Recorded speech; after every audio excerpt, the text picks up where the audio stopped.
thank you for joining us this afternoon.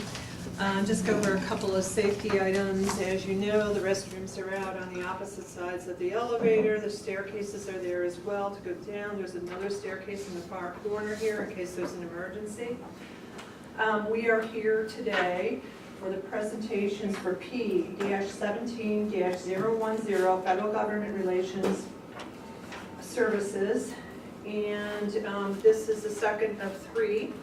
I'm going to go through the timing here. You'll have time to do a general presentation for 15 minutes.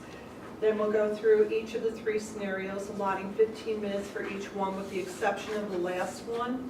I'm going to put that at 18 minutes, 30 seconds. We'll have a 20-minute question and answer period if there are any additional questions. If not, we'll allow you about a 3-4 minute closure. Okay? Perfect. Thank you, Jackie. So what we'll do is we'll go around the room, do introductions, and at that point, when you're ready, I'll start the clock and we'll start the 15-minute presentation, okay? So, Ivan, if you would start, please. Ivan Rodriguez, Government Affairs and Legal Affairs Officer, JTA. Cleveland Ferguson, JTA. I'm Jessica Shuttler, Director of Government Affairs. Alicia Batson, External Affairs. Jackie Glass, JTA. Cylindra Giles, Contracts and Procurement Specialist. On the phone we have, Brad Thoburn, JTA. okay, if you would introduce yourself. Susie Wiles, Ballard Partner. And I'm Ed Newberry, Squire, Patton, Boggs. Okay, just one quick reminder, as per Florida statute, we either have to record or the session because it is a public meeting, so we have elected to video, okay? And if you want to go ahead, just give me 1 second. Sir, Rob. Terrific. Thank you very much. I'm really delighted to be here and to be here, especially with Susie Wiles, who I've worked with now. I hate to admit it, for close to 25 years, but it's exciting for me to be back here and to have the opportunity to present to you. I have a long history, and I'd like to tell you a little bit about it. A long history with the JTA. In 1992, I started with Patton Boggs in 1991. In 1992, my first client was the National Propane Gas Association. I was a young associate. And one of the leaders of the National Propane Gas Association was a guy named Charlie Sawyer. And Charlie Sawyer was the chairman of the JTA, and he saw me speak at a propane meeting, and he came up to me and he asked me if I would consider looking at the problems that they were facing here in Jacksonville with the automated Skyway Express, because they hadn't been able to get funding for it for, at that point, about 4 years. It was built for just about 1 mile over near Prime Osborne, and they couldn't get money to do the rest. And I said I would. And so in 1994, Charlie and the JTA hired me and became the beginning of what was a 20-year run in representation of the Jacksonville Transportation Authority. I loved Jacksonville representing the Transportation Authority. It was my second client. I felt a great affinity. Soon after, Susie, who was in the city, hired me to represent the city, and over time I represented the city and the JTA, as well as the port and some others as well. So I have a great affinity for the city, and I have a great affinity for the JTA. I also think we were able to put together a really terrific track record in those years representing the JTA. Starting out with just trying to get funding for this automated Skyway Express, ultimately we secured more than $20 million in special funding, not formula funding. All the formula funding came too, but $200 million in funding for everything from the Wonderwood Connector to paratransit to the bus programs to finishing the automated Skyway Express to rebuilding the Fuller Warren Bridge and all of those things. And it was a terrific run. I became in 2011, the managing partner of Patton Boggs, and that was a full-time job as managing partner of Patton Boggs. And I ceased working with clients at that time. And during that period, you made a change, and I was really sorry to see that happen because of my great affinity for Jacksonville. So that's why I'm really excited to be back here now. I still am the global managing partner of Squire Patton Boggs, which is a different firm, a firm that's the merger of two firms, but in that role I represent clients and I spend time representing clients, and I'm very excited to be here and to talk with you. You all know Susie, so I don't have to give a long introduction to Susie, but I should give, and she'll jump in at points as appropriate. But Susie and I have worked together, as I said, for 25 years. We've got a terrific track record. She hired me when I worked in this, represented the city, beginning with John Delaney, and we accomplished a lot of big things for Jacksonville during those years. And big things that as you ride around town, you can see today. And so again, my affinity is for the city, for JTA, for Susie, and so I'm really excited to be teamed with her. And I think for reasons we'll talk about, we make a really powerful, uniquely powerful partnership that I think can do great things again for the JTA. Now, your invitation said bring as many as 8 people. And Susie and I thought long and hard about that. We could have filled up the room with 8 people, and you've got our organizational chart. And we ultimately decided to bring 3. There's only 2 of us here, so I need to explain that. The third person we wanted to bring was Jack Kingston, a former congressman from Georgia, chairman of a variety of House Appropriations Committees. But the weather in Washington delayed his flight, and he was scheduled to arrive at 1, and he said, I'll come, but I'll have to come in the middle. And I said, gee, Jack, I think it's probably better if you didn't. But the reason we were going to have these 3, and only these 3, is to make an important point to you. And that is, just as when I represented JTA before, I represented JTA, and I was responsible for what happened at JTA, and I did the work for JTA. That's going to be the case here as well. So that if you hire me, you're not hiring 8 other people, you're hiring me and Susie together, so that when you pick up the phone, you've got me or Susie or whoever else you need. It may be that somebody else is the right person, but I'm accountable, Susie's accountable, not those other 8 people are accountable and going to handle the case. We're going to do it day to day, and that's the recipe that brought us great success for so long for JTA and for the city, and that's the recipe that we're going to apply here. And Susie, I don't know if you have anything you want to add to that? But that's the point I wanted to make by bringing just the 3 of us. And I am sorry Jack's not here, but I figured rather than having him dash in like Superman in the middle, we were better just to go forward. That's an important point because over the years, and we have a really, as you read in our proposal, and I won't repeat all of it, I think a really remarkably successful track record representing transit authorities, representing municipal government entities that is really unmatched by any firm in the country. And I don't say that lightly. We've been able to do some very big things for authorities and for cities and counties around the country. And that's because of our approach. Number 1 to our approach is communication is the key. What we've learned is that the way we communicate with our clients tells us how well that client relationship is going to go. So we spend a lot of time making sure that the lines of communication are open. And what I mean by that is the ability to throw out ideas, sometimes maybe crazy ideas, and Brad's probably chuckling in the car because I've thrown out a few crazy ones to Brad over the years, but those crazy ideas lead to great ideas. And that communication of back and forth where you can say, yeah, that's a crazy idea, but that gives me a good thought. We can try this or we can try this, and we can go back and forth. That communication is the key to a successful relationship. And you can't have that if you don't have a person with the ability, the seniority, or people with the ability and seniority and expertise communicating back and forth with you. So when you talk to us, you're talking to Susie, you're talking to me, you'll talk to Jack Kingston, and we'll focus on building that level of communication that meets your needs, because you're going to need information as well, but to generate the ideas that lead to big results. The second piece, and this is going to be a theme that you see throughout some of the answers to these very good questions that you proposed. I told Susie as we sat down before we came over here, I've done this now for 25 years, 26 years I guess, since I joined the firm in 1991. These are the best questions I've ever seen in any presentation, and I've done hundreds of these. These are the best, most thoughtful questions. They embody a lot of interesting, difficult, substantive questions. They embody issues about how we would work together, and I think they're very, very well done. But the theme that you'll see as I answer those questions and as Susie answers those questions is that innovation and substantive expertise are what drives us here, okay?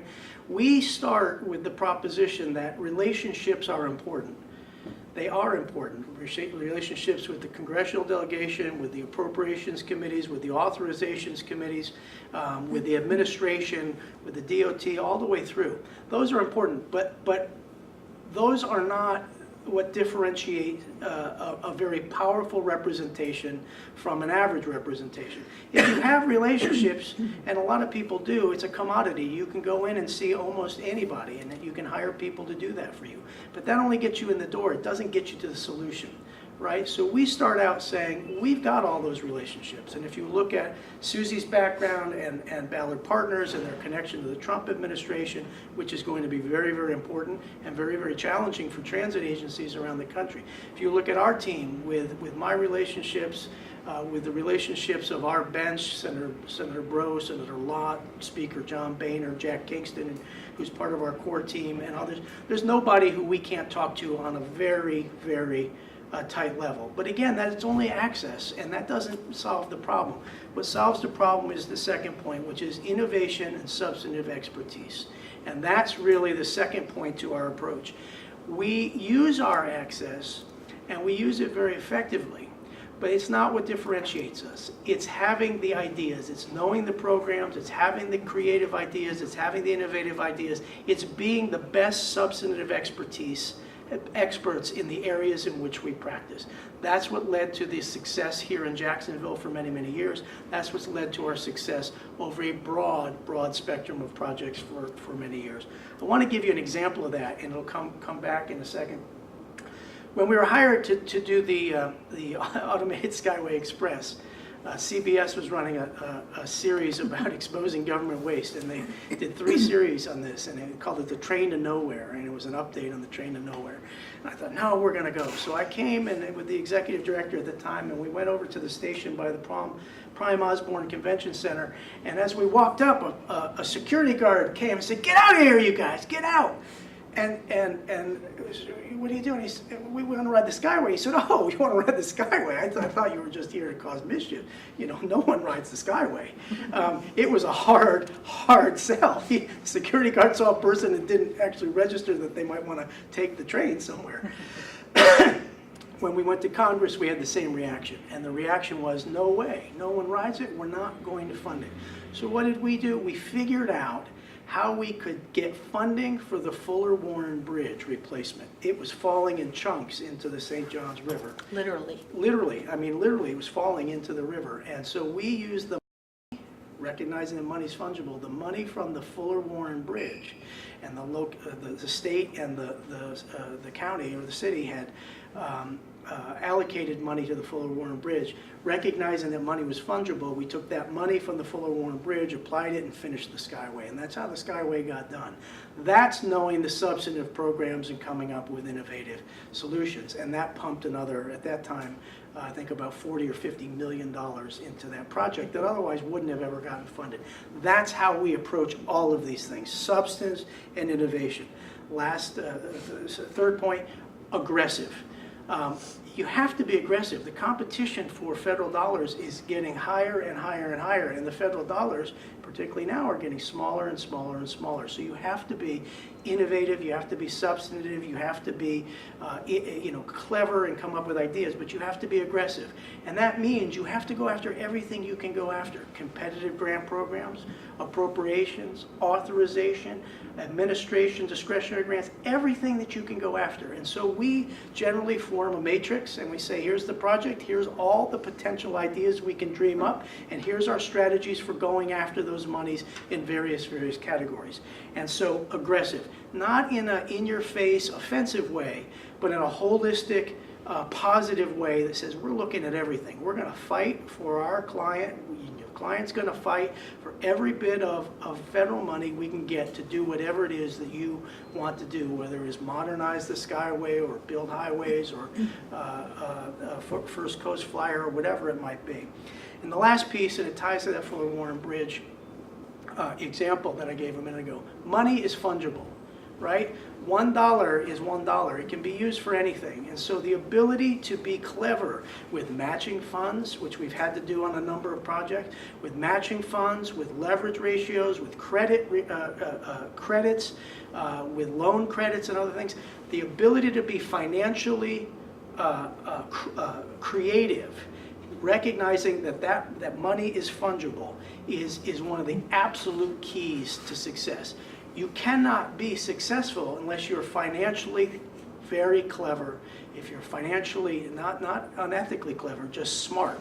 Financially smart, financially creative, financially strategic. If you are those things and you put together the other pieces of the strategy that I mentioned at the outset of this conversation, you will get the kind of results that the city of Jacksonville, the largest land mass of any city in America, deserves, and a big and growing population. I stayed at the A-Loft. I know I'm using my time, but I stayed at the A-Loft out by the airport last night because I came in late.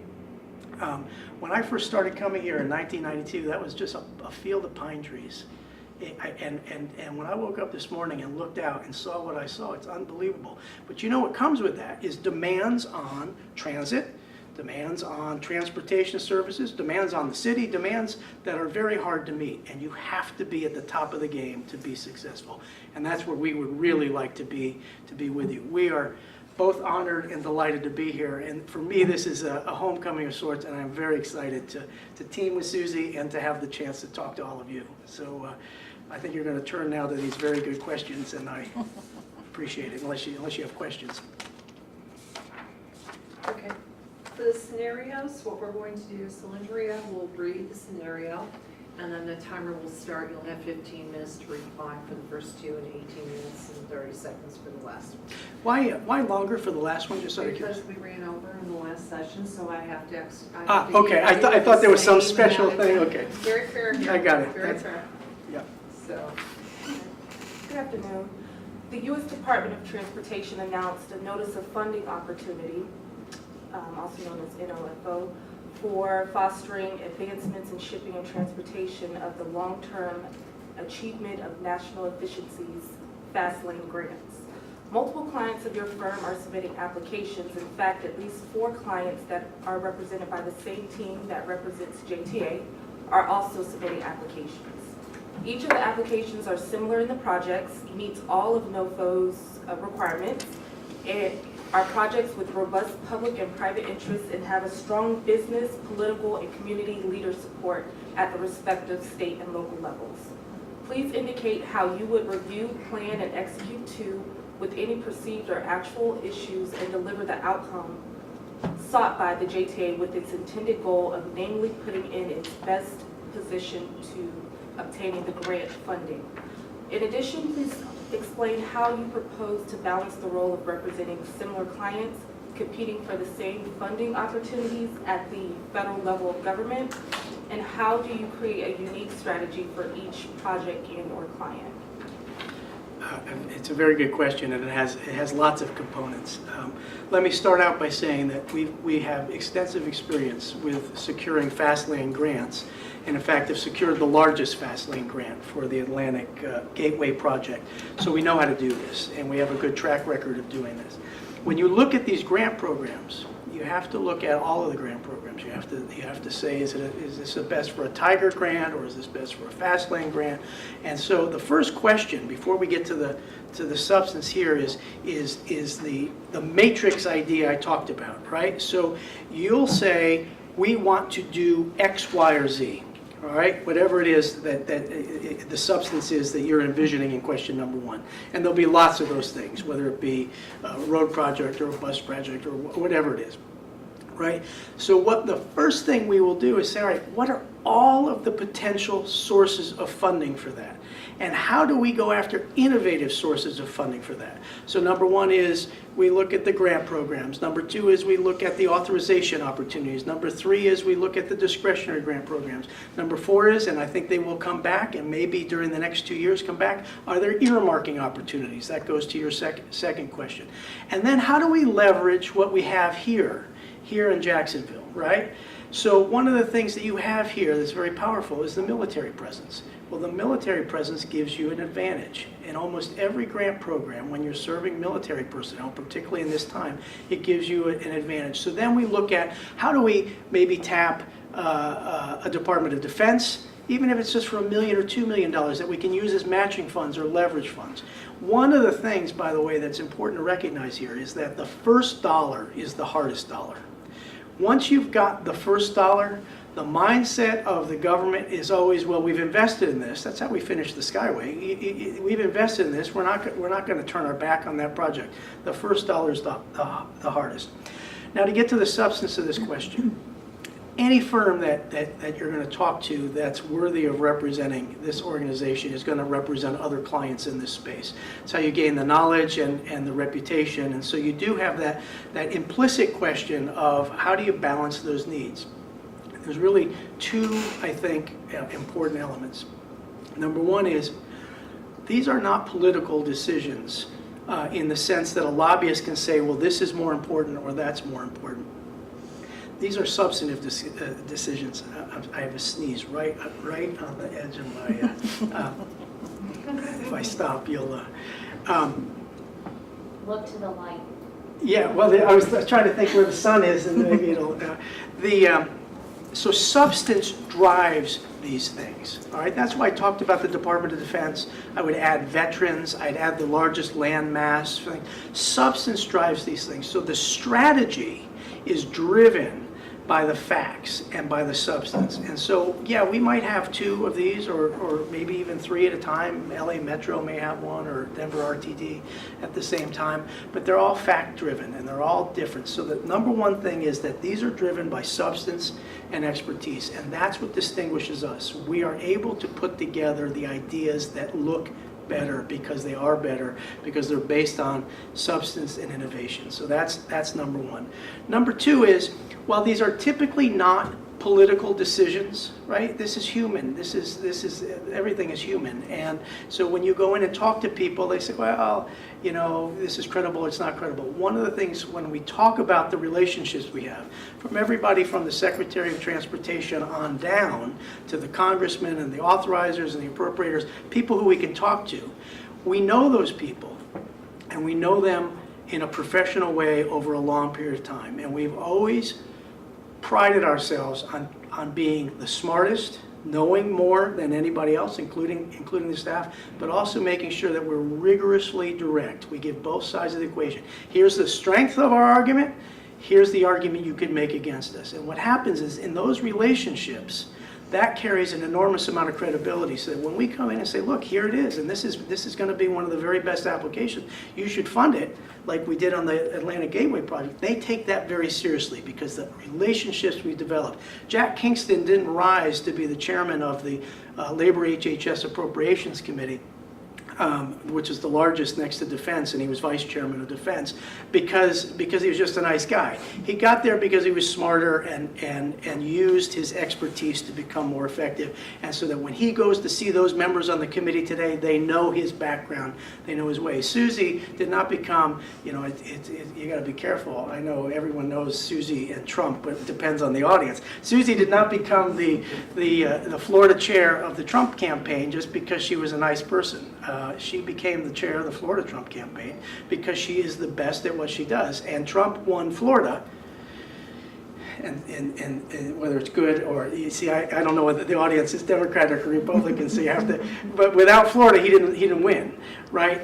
She did that because she's she's smarter, she's better. They replaced whoever was here with Susie because they knew they needed to win. And that's the hallmark of our team. So when we talk about a unique strategy for each project dictates its own unique strategy. There can't be a cookie cutter. If you have a cookie cutter approach, you lose, period. You lose. Because when the reviewers get it, they say this is a cookie cutter. They put together 10 of these and none of them are going to get it. We want them to look different, we want them to look better, and if they do look different, they're going to be successful, right? And Jacksonville has so many things going for it. I mean, the Trump connections are important. They'll know that Florida is important. Florida is important politically. That's really important. The military, the veterans, the economic development, the large landmass, and the history in this city right? This is not a city. This is not the Boston Big Dig, which was going to be $1 billion and ended up to be $13 billion. This is a city that brings projects in, that gets them done right, and serves their constituency. And it doesn't matter whether the mayor is Alvin or Lenny, the same thing happens. And that builds credibility and trust. And so those are the things we have to play on, all those elements, together with the substance to win, whether it's a fast lane grant or a Tiger grant or any of the others. Now, embedded in that question is the question of conflicts. It's a tricky question. We as lawyers are not permitted to represent competing interests. So, for example, if there was one grant to be made and there's $5 million, we couldn't represent 5 people going after one $5 million grant. We couldn't do it. But when there's in this case, I think $850 million or others, and they're going to make lots of grants, we don't have an ethical conflict there. But we can set up whatever walls or whatever limitations that you want that make you feel. Having said that, what you really want is the ability for Rodney Slater, the former Secretary of Transportation and our partner, to talk to his friends in the DOT who he put in that position. And he may do that for one or two clients. You want that. Or you want John Boehner, the former Speaker of the House, to make a call or whatever. So you probably don't want those walls. What you want is the very best substantive proposal that this community can put forward, highlighting all the things that differentiate it. And at the end of the day, that's what's going to win for you. And it also might win for Denver RTD, who we've represented since 1999, or LA Metro, who we've represented since 2000. We have these long relationships. That's part of the reason I hated to lose JTA. We started in '94. I hate to lose a client, but that's how we win, and we win over and over again. I haven't used all my time on that answer. So you still have over 6 minutes. Yeah, but I don't know that I have much more to add. It's the substance, it's the relationships, and it's making sure you put a proposal in that looks different and that's more powerful. If you want to question me on that, I'm happy to. Ivan? I do have a question. Earlier you said that you contemplate probably in the next 2 years earmarks. First, can you mention a little bit why you think that that's the case, and really the substance of the question is what would be challenges for the transit industry to receive earmarks, and how do you prepare an agency to receive that type of funding? Here's what I think is going to happen, and you're seeing it happen now. The value of earmarks historically has been as the grease that allowed things to happen in the Congress. And so there would be this big appropriations bill, and if I were a member of Congress, I'd look at it and say, I can't vote for that bill. It has things in it I don't like. I can't go home to my constituents in wherever, in Jacksonville, if you're Andrew Crenshaw in the past, or John Rutherford now, or Al Lawson. I can't go back and support that. So the chairman would say, I know you got a problem with all these provisions. What do you need in Jacksonville? Oh, you need a bridge? We can figure out how to get you a bridge.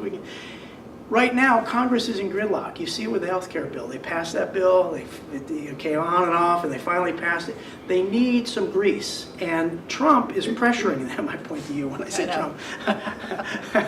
Trump is creating pressure on the Congress and to get things done, and they're a little gridlocked. So what will happen, and it'll happen in the Senate too, is the pressure will be to get things done, and they can't get things done without earmarks. That's why things have ground to a halt. If you track the progress of legislation, since earmarks have disappeared, the Congress has become far less efficient. So there'll be pressure. There was a debate at the beginning of this Congress about restoring earmarks, and Speaker Ryan said, gee, not right now, but we'll have the debate later in the year. Within 2 years, there'll be earmarking again, maybe within 1 year. And so when there is earmarking, you'll see the Congress getting more things done, whether it be tax reform or infrastructure project, and it's not in your questions, but we ought to talk about the massive infrastructure and the massive foreign investment that's going to be made by the Saudis private wealth fund and the Abu Dhabi private wealth fund, but also the earmarks, all of which are going to create enormous opportunity. But it's the political dynamic of getting things done and the earmarks as the grease that's going to cause that to happen.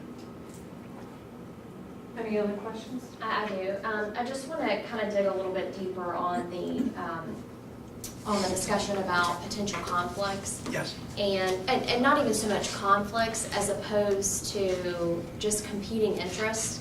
We've got our port, who's going to be going after a substantial amount of money.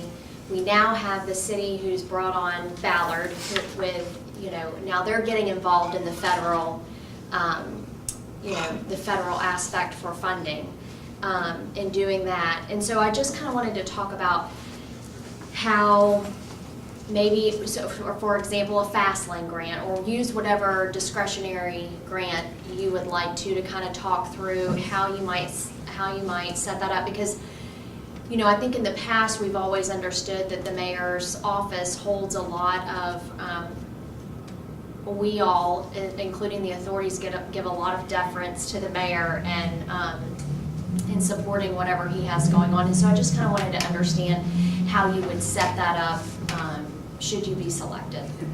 Well, and I know you have something to add to the earlier. Do you want to? We have about 2.5 minutes. Well, I can add it at any point, so you Okay. answer this and I'll pop in the next one. So, when I was hired by Susie, in effect, in 1996, to represent the city, the first thing that became apparent is that none of the authorities were collaborating. Not JEA, not the Port Authority, not JTA. Everybody was off doing their own things. And Tilly Fowler, who was the congressperson at the time, sat me down and said, look, we want to do everything we can for the city, but we get boxed out when the JTA lobbies for one thing and the port lobbies for another, and then the mayor says, no, none of those are my priorities. And she said, we don't know what to do, and you get less.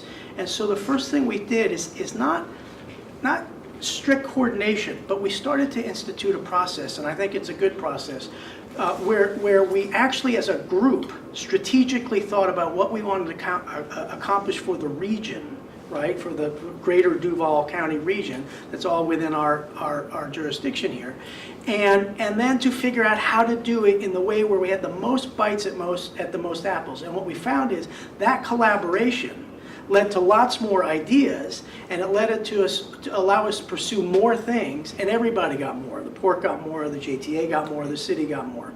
Now, the city has hired Ballard Partners. I can't figure out why. I pitched for that work, and I put Susie down as a reference, and I can't believe they hired my reference, but that is, I think, the key, and that sitting down, and we would do that in December, January time before everything started to get going. But you're making it clear, we did this for years. Yes. And coordinated with all the authorities and with the city itself. And it actually yielded more projects and more money rather than competition among them. Because there's always another way to skin the cat, and if you have smart people at the table, you can figure that out and do it that way. I know we're running out of time. It was very effective, and it prevented any conflict, and Right. what it did is it opened all kinds of opportunities. Very, it was a really good, it was an And exciting time. I hope that that's what we'll do again. I've talked to Jessica about this before.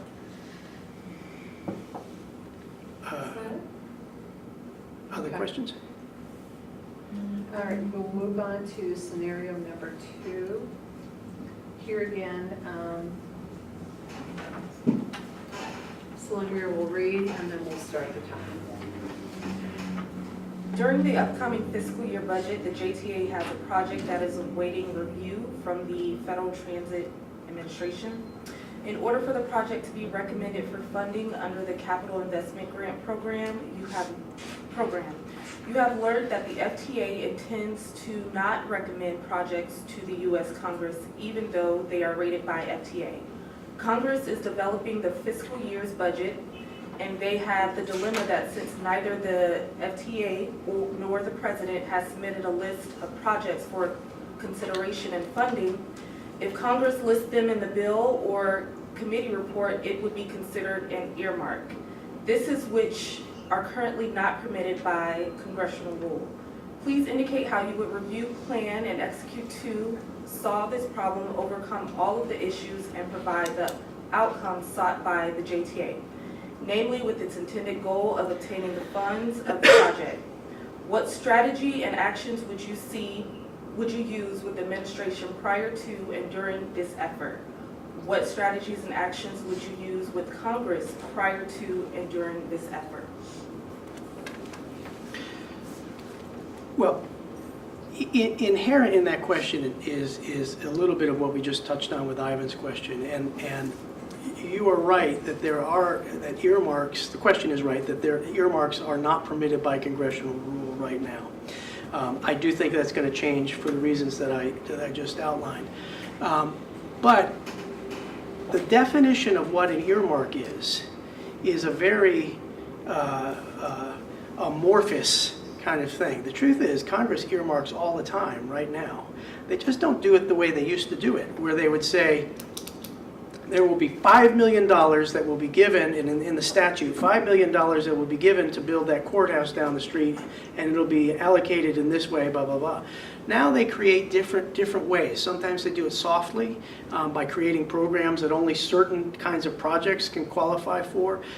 In the defense appropriations bills, there's actually what would meet almost the traditional definition of an earmark.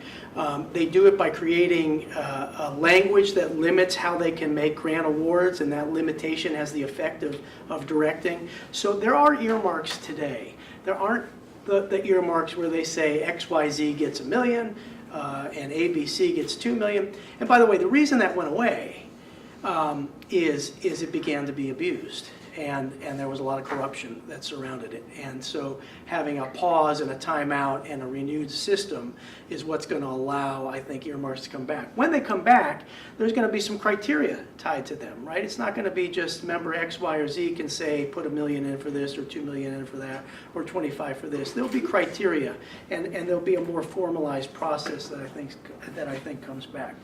But right now, you do see various forms of soft earmarking, and it happens in the statutes. It also happens when the committee chairman calls the agency head and says, this is what you're going to do with that money, and that happens all the time.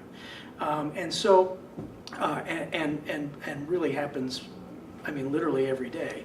And so, you know, that notion that there isn't any earmarking is right, but it's not completely right.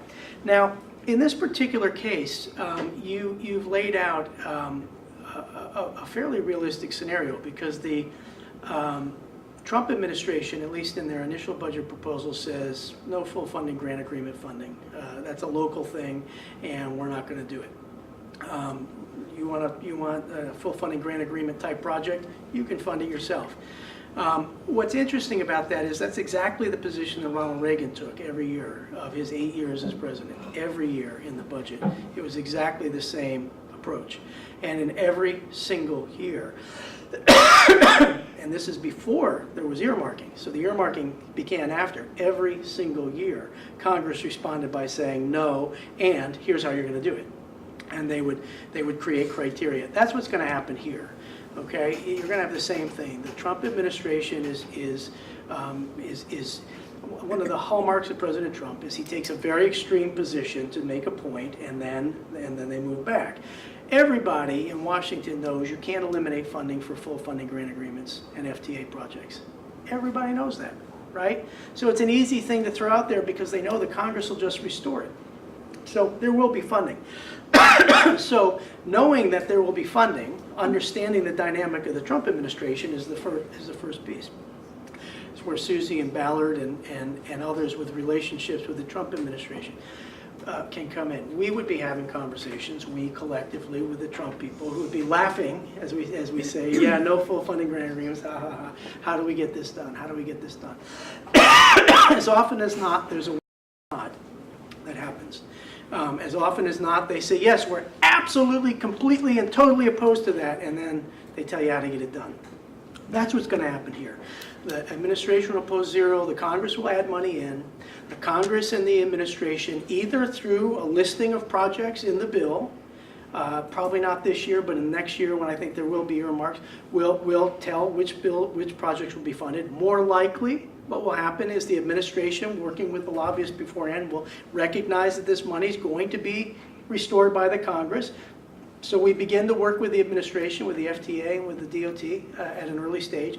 And more important in this White House than any other White House, with the White House, they're having great control over everything that happens, so that it's primed, so that when the money is restored in the Congress, then we've lined up our people in the Congress to talk to the administration, who's already been primed to say, yes, since you've made that money available, we have to spend it, and this is how it's going to be spent. So we'll have Al Lawson and John Rutherford, 2 junior members, so that doesn't get us the whole way. But you've got 2 senators who have more seniority, one of whom has very strong roots here in Jacksonville, and his in-laws live here, I think, right?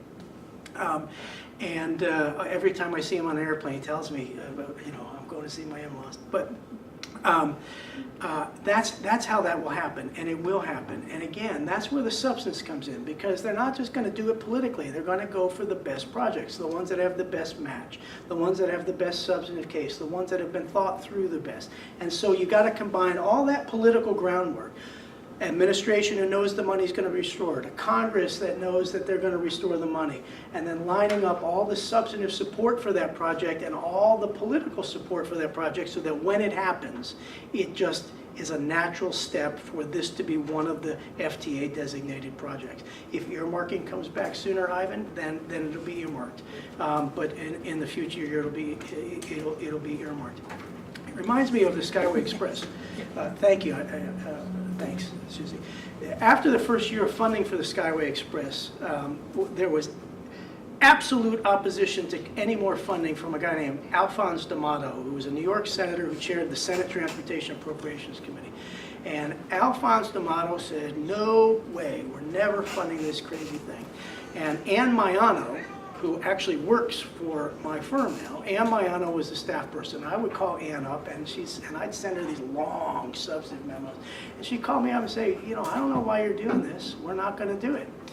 And then she'd always say, Alphonse D'Amato just loves Bob Dole. And it just seemed so out of the blue, and she kept saying that. And so finally, like she had to take a frying pan and hit me. She'd say, and Tilly Fowler and Bob Dole are really close friends, Ed. Oh, I get it. Have Tilly call Bob Dole the majority leader calls Alphonse D'Amato, and the project gets funded. And that's how we did it. That's how it happens in the future years. That's how this is going to happen. That's the answer to this question. Is pulling all of those levers, laying all the groundwork for the Trump administration, all the groundwork with our people, the best substantive case, so that when the money's played, we pull the right political and substantive angles to get that full funding grant agreement project, whatever it is, project. And that format works for everyone. But there's the public part and the private part, and I think the public part is the substantive part, and the normal process part. We'll play that as well as anybody. We'll play the other part better than anybody. I got time left. You more questions? I'm sorry, I'm not usually so efficient. 7 minutes left, so do we have any questions? Brad, you're good? Yeah, I'm good. Okay, great. All right, then we'll move on to the next scenario. As part of its Skyway Modernization Program, dubbed the Ultimate Urban Circulator, UTC, the JTA will be implementing automated vehicles, AVs, and emerging technologies as a part of the service. Much of the technology is within the development stage. Further, AV, for example, are largely manufactured outside of the United States. The JTA desires to move forward with a pilot program for AVs and is interested in adding new safety technology to our current Skyway system. Both the vehicle and equipment for Skyway fall outside of the Buy America Act definition. The current administration has strongly encouraged a Buy America stance. Please indicate how you would review, plan, and execute an action plan that prepares the JTA to implement its intended pilot using the technology and partner participation as a part of the UTC. In addition, based on your experience and knowledge, please indicate how you would recommend JTA proceed to implement this pilot program, how you propose to be involved, including individual roles of the team members named in your proposal to place the JTA in the best possible scenario to implement the pilot program, including securing funding for this program and overcoming any prohibitive challenges associated with the Buy America Act. A lot in one question. There's a lot in that question, and that's why I did ask the question about why it took you. This one might take me 18 and a half minutes. I think the Buy America provision part of this, which is a big part of it, is actually the least of the challenges here. The Skyway Express is modernization of the Skyway Express is going to be a challenging project. Part of the reason is, and this will start to come up, there's a history and a track record that went into the first set of full funding grant agreements. And interestingly, this was started as a pilot project. They had, I think, 9 of them across the country: St. Louis, Oakland, and a few others, and Jacksonville. Before we became involved, applied for and won it. It was a FTA. At that time, it was called UMTA, Urban Mass Transportation. 1984, it goes way back. Yeah, it goes way back, and that's how it started, as a pilot project.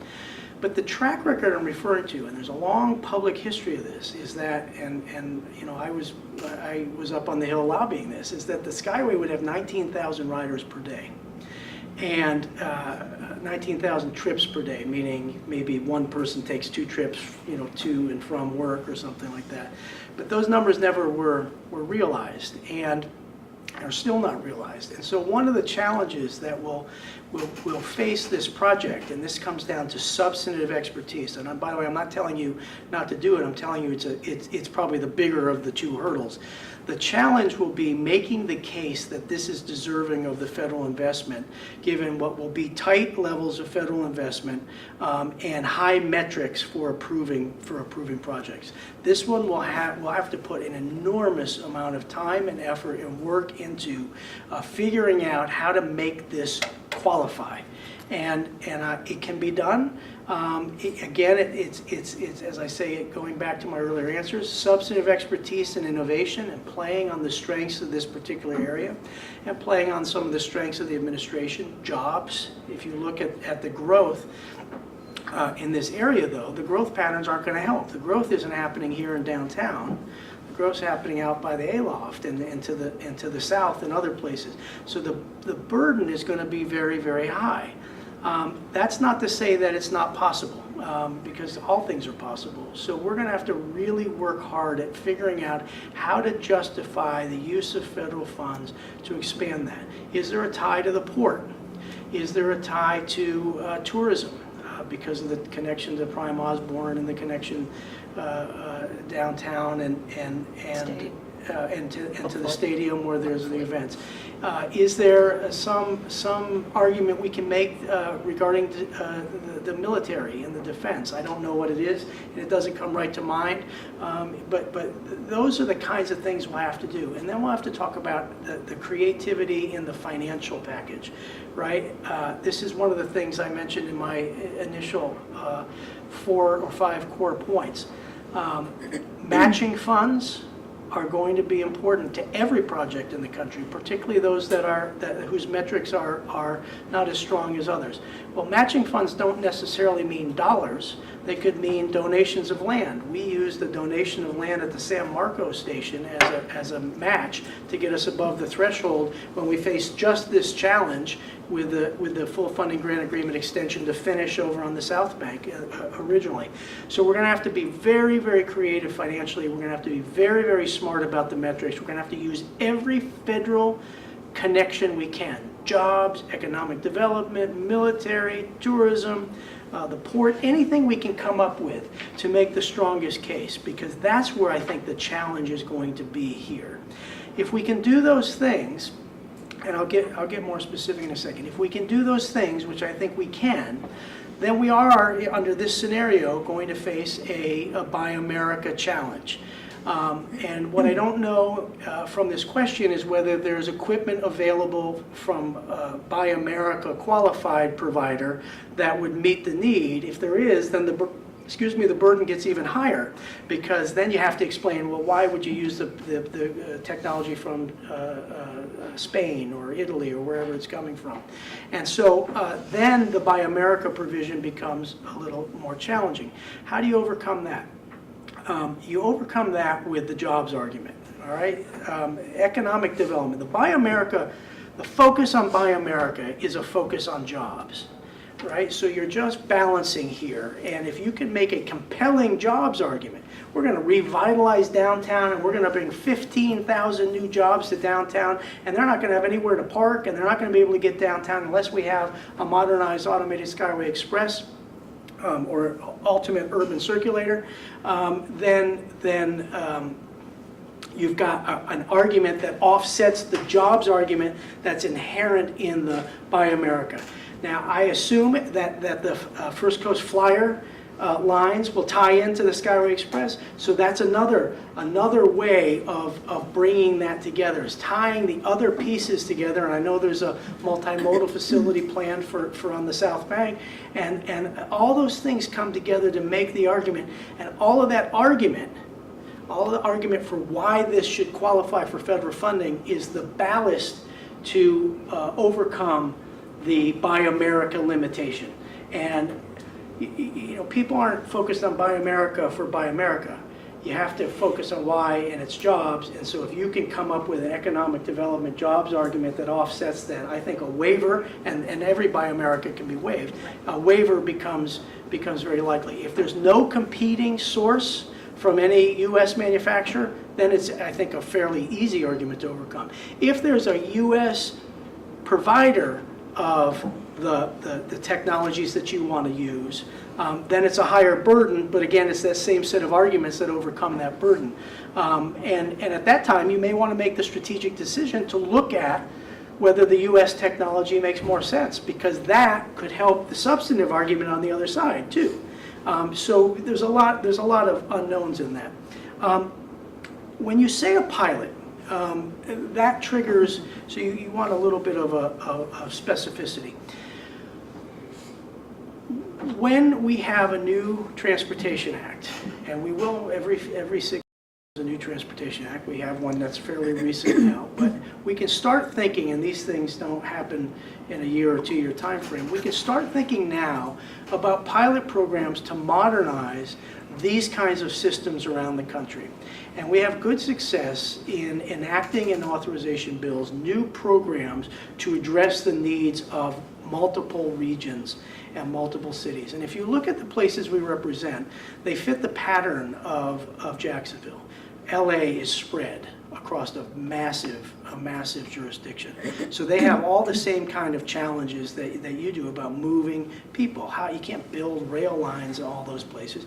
You have to use light rail, you have to use buses, you have to use all the resources you have to move people as far as you can. Same thing in Denver. They go all the way to Boulder and all the way to the airport. Big, huge distances. And it's the same thing because the population's spread out. So there are the elements of a pilot program, and you can also do this in appropriations if earmarks return as a basis for earmarking, a pilot earmarked program in the appropriations bill where $25 million is set aside for systems that meet this kind of criteria. And then we with a group, we sit around a table like this with 10 municipalities or transit systems around the country that have the same issue, and we're all pushing in the same direction. If I may, that is the counter argument to the conflict question. You know, sometimes there's strength in numbers that are outside of Jacksonville, and in our experience working together, that has helped us not only in transportation projects that we've done, but certainly some juvenile justice and some conservation projects over the years where we've been able to establish a West Coast and an East Coast, Seattle and Jacksonville, and get things looked at and funded because we have a partner across the country. So let me offer just a little bit of specificity. Number one, we've got to sit down and figure out, and this is a process that'll take a little time, exactly what the metrics of this system are on all levels, the financial metrics, the ridership metrics, the cost-benefit analysis metrics, all of those metrics. We have to go through a very deep substantive process. And that will lead to changes in what you're thinking. Sometimes it may expand, sometimes it may contract, but that's the first step. Then the second step is to develop the most creative, innovative, multiply sourced financial plan that you can conceive of. Multiple sources meaning multiple federal agencies, multiple other government agencies, state and local, multiple private sources, cash contributions, non-cash contributions, all the kinds of things that you put together to make the most creative financial plan. At that point, we would have a very good sense, and we wouldn't have it before this, we'd have a very good sense of whether this will legitimately qualify for any existing federal program or not. And we have to be rigorous about that because you can spend millions and millions and millions of dollars. Just ask the people in Clearwater, Florida, Pinellas County, Florida. Pinellas County, Florida spent millions of dollars pursuing a bus rapid transit plan that they're never, ever going to get because it doesn't meet any of the metrics and they won't look at any of the hard things. So the first thing is to do that hard work, and that's not lobbying work, that's the substantive kind of work that we do and would do under this agreement, but that's hard, and it means sitting around this table or some table like this and then seeing what programs. Remember I talked about the matrix, all the federal programs. Is it a Tiger grant? Is it a discretionary grant? Is it a earmark if they come back? Is it, where is it? Most likely what this will be is a pilot program. And how do we create the pilot program would be the next question. Can we create that in a federal transportation appropriations bill? Maybe we can. Can we create that in the next authorization bill? Probably we can, if there's a community of interest. Who are our partners? Who would be for this? What big transit systems would be against it? New York City would not, they have different needs. They won't want to see money siphoned off for this. How do we address those arguments? What are the trade-offs? That's the process that we would follow. I don't think the Buy America, I can make an intellectual argument that the Buy America is the problem here, but it's not. That a powerful system, a powerfully supported system, I don't mean a powerful system, but one that has the background and substantive underpinnings that it needs, then you can overcome, and we'll have to work at it, but then you can overcome the Buy America provisions, particularly if there's no U.S. Source. I've never been short-winded. I don't know. Well, their time was generous for all of these. Any questions? Specifically to this scenario, or I don't have any questions specifically to this scenario, but I maybe have a couple of other questions. Just to... These three things, if I have just a minute, I'll just sum these three up. These are really good questions. They all lead to that process I was talking about, where we sit around and sit around and throw around ideas and think big. And that's inherent in what you're doing here, is you're thinking big. And what we bring to the mix is both the substantive underpinnings to help think about how to think big in a way that's realistic and doable, and then the tools for actually figuring out how to get the money to cause those things to happen. And I think it's a very exciting opportunity. At one point, there was talk about a beltway around. Those are the kinds of things. When we talk about transit, now a lot of cities are using their waterways as transit, and transportation agencies like this one. And I think since you've got a state charter, it's probably outside of your state charter, although I haven't looked at it in a long time. But whether there's avenues to use the river and all those kinds of. So there's an unlimited. With creative, strong, substantive, innovative thinking, there's unlimited opportunity.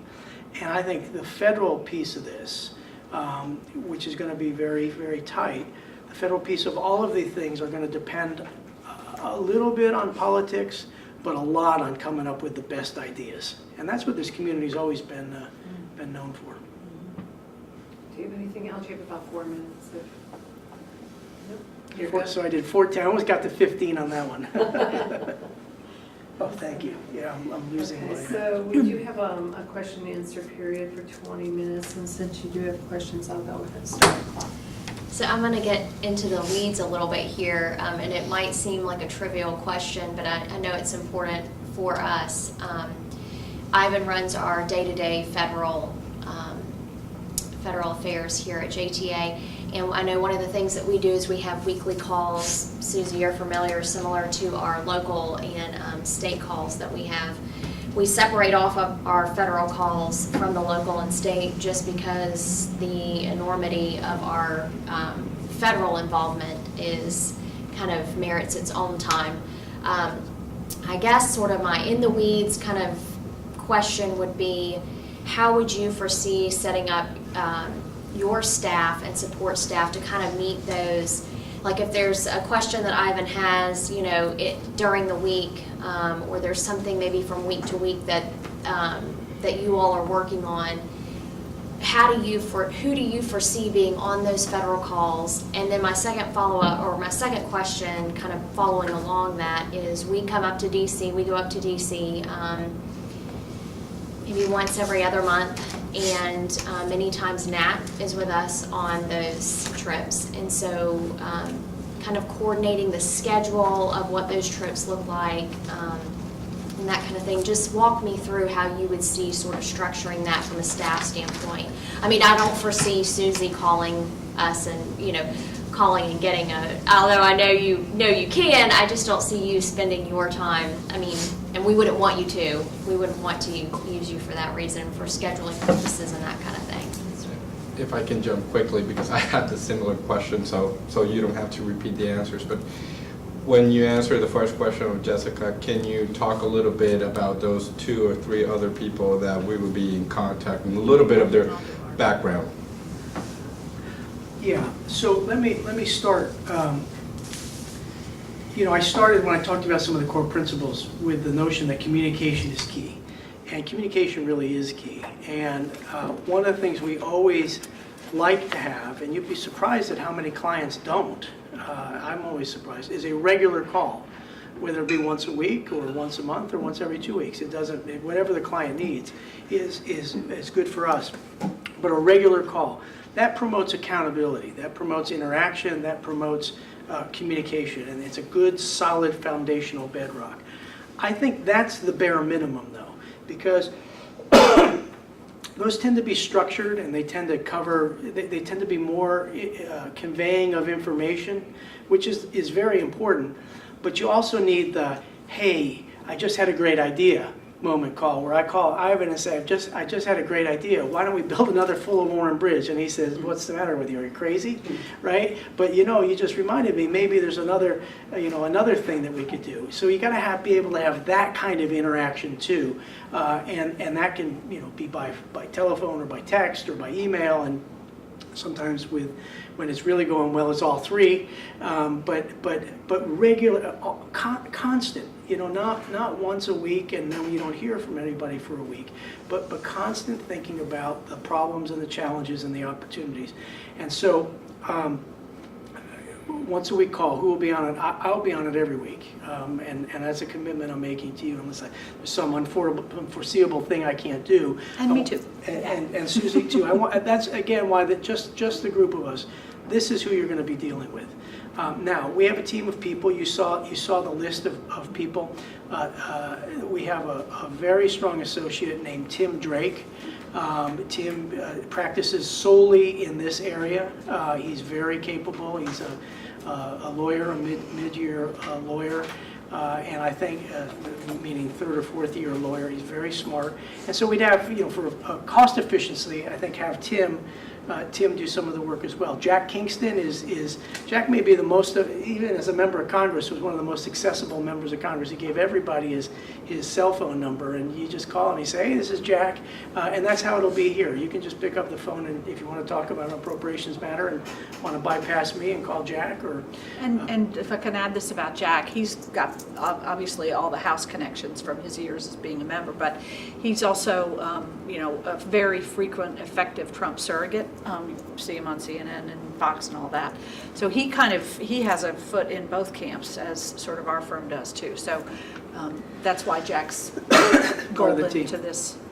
And then there's another woman who is very, very capable. She's been with us longer than I have. Her name's Carolina Medeiros. Carolina was the Deputy Secretary of Transportation for Budget. And what's very good about Carolina, she's a top flight lobbyist. She's as good as anybody in lobbying.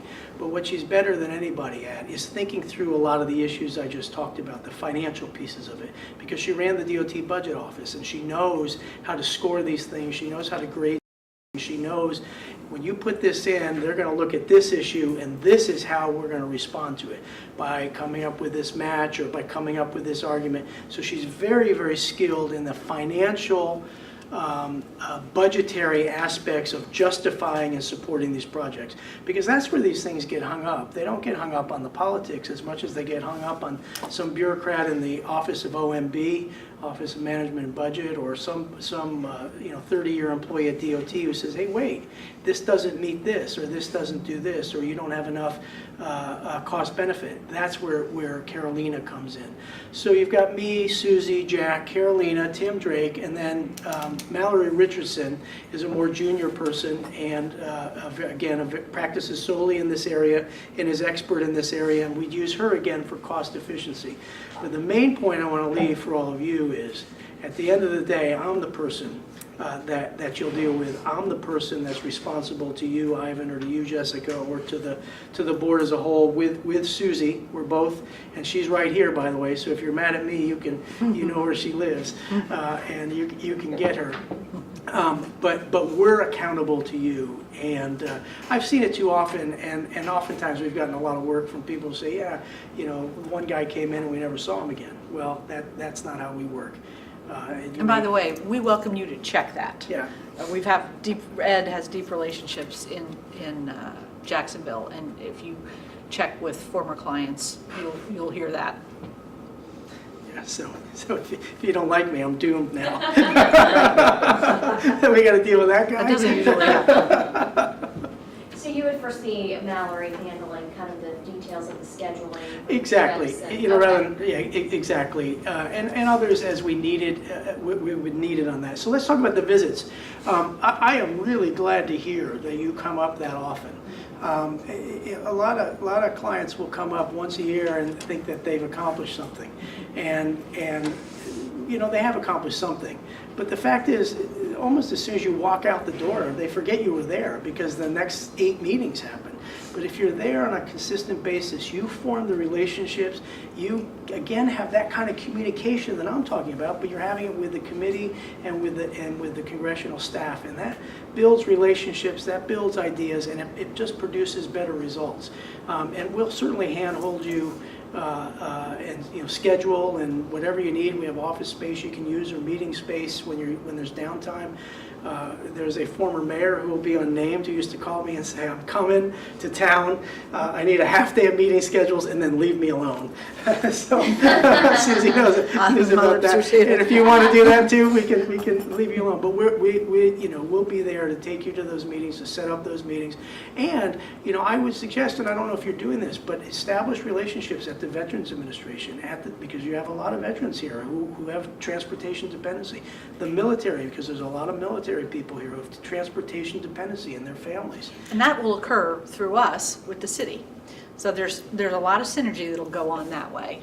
But all building all those relationships, because you never know when that's what's going to give you just a little bit you need to make your project look a little different and a little better than the other projects. Are there any other Did I questions? cover? Yes, thank you. Ivan, Any did I other answer questions? your Yeah, I question? have you did. I have a simple one. So, as you see the skinny budget, and many people made a lot of comments regarding that, but you've seen a lot of movement and organizations and coordination between entities. You probably know, I know Susie knows that our Mr. Ford is the vice chair of APTA, the incoming chair of APTA. Yeah. But not only specific to APTA, but how do you deal with different organizations, partnership, creating these coalitions? I know Susie mentioned a little bit before that east to west coast alliances. If you can talk a little bit more on that core of partnership between chamber, builders, that can help transportation projects, be it move forward the capital investment grants, move forward the automatic vehicle, which is something our industry we are already into it a lot. If you can speak a little bit to that. There's a really, really good question, and probably something I didn't emphasize enough in my talk, because it goes to the heart of a very important strategy. We start with APTA. APTA is a very good organization. We represent APTA not on a continuous basis, but we, through Rodney Slater, are called to represent APTA as they have specific issues. And you see them listed on our client list. And it's a great honor for the city of Jacksonville, not just for NAP, but for the city of Jacksonville to have the chairman of APTA. That's a big deal. That doesn't happen doesn't happen everywhere, and so that's a good thing, and it gives you access to every single transit system that is easy access to every transit system that is in the United States. When you talk about coalitions, there are lots of groups that lobby on big issues, right? Restore this funding or restore that funding, and it's always fine to lend your name to it, and if you want to be one of the leads, that's good. But I tell clients, look, lending your name is a good thing, but don't spend a lot of time on that unless you want to be one of the leads, because you can waste a lot of time and miss your own things, right? So that's where we come to coalitions. So let me start with coalitions at the local level and go back to the point that Susie made and Jessica, you raised in one of your questions. Coalitions at the local level are very important. So if there are projects where everybody in the city is behind it, Dan Daniel at the Chamber and Eric Green at the Port, and the hospital likes it for some reason, and the Navy weighs in and says, yeah, this is good for us, and the mayor and Susie and their team say, that's a powerful coalition, right? How does John Rutherford not say, or Marco Rubio not say, I'm all in? That's where the power of those local coalitions come in and get behind. But external, meaning outside of the region, coalitions can be equally important. And there are, all the needs you face are faced in a generic sense, or many of the needs, by systems all across the country. And so when we talk about the Skyway modernization, the first thing I would do is think about a coalition there, because Jacksonville going in on the Skyway modernization program you outline here, that's a tough road to hoe. I'm not saying it's impossible by yourselves, but if you had 9 other cities, maybe those 9 that got the grants in 1984 from, his name was Ralph Stanley. It sure was. Ralph Stanley at UMTA in 1984. If you could get those 9 other cities who have systems that are as old or older, and say, we all have the same problem, and this big federal investment is going to be wasted, we need a pilot project with $200 million or $1 billion, whatever it is, then you've got something more powerful. Oakland and St. Louis and 10 others, or 9 others, 7 others to get to those 9. Same way those trade corridors were built years ago in the last transportation authorization bill. All those, we have trade corridors now up and down the country that go from Canada to Mexico and back and forth. That was all those communities came together and said, hey, we're dying on the vine, but if we build a road through here, we're going to have hotels and gas stations, restaurants and services, and we'll get that lumber and oil and other things from Canada that's going down to the Midwest of the United States and to Mexico. That's how they got it done. They built a coalition. And so we look for discrete issues that are important to you to build coalitions around. The Skyway is an easy one to see.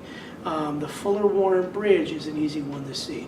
You might look at other cities around the country that have big military presence.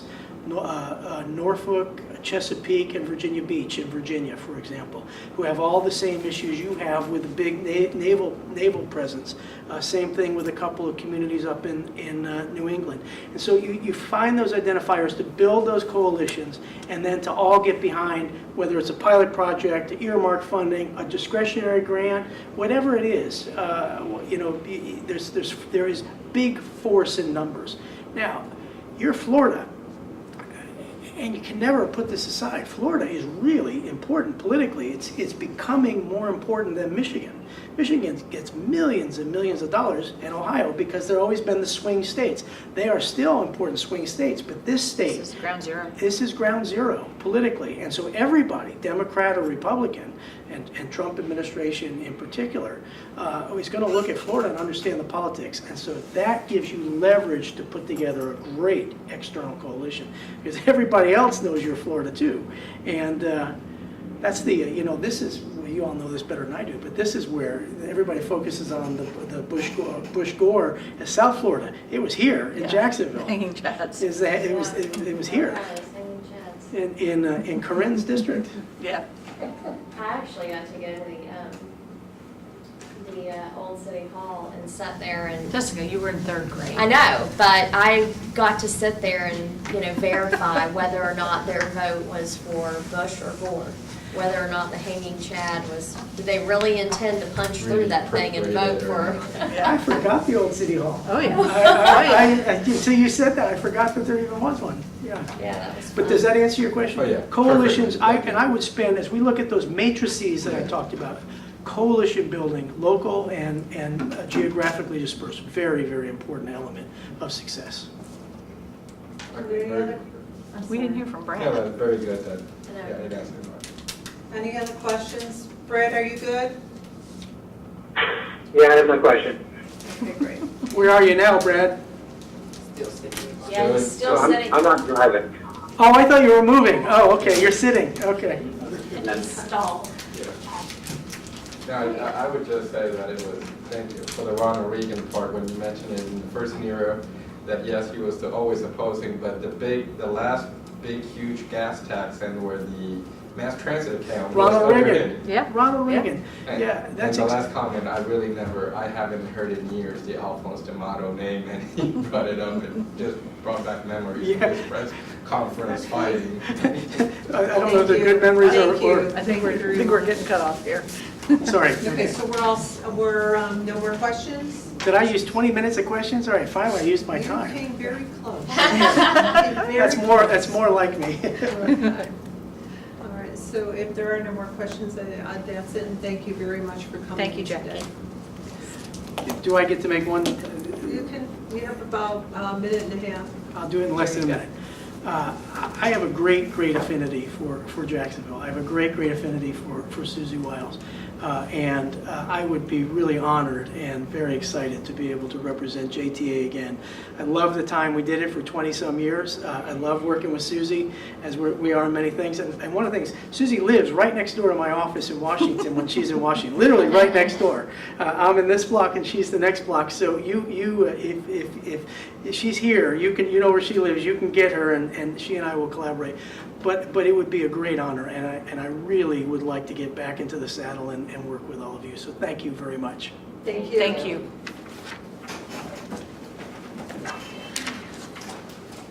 You got one more? One more.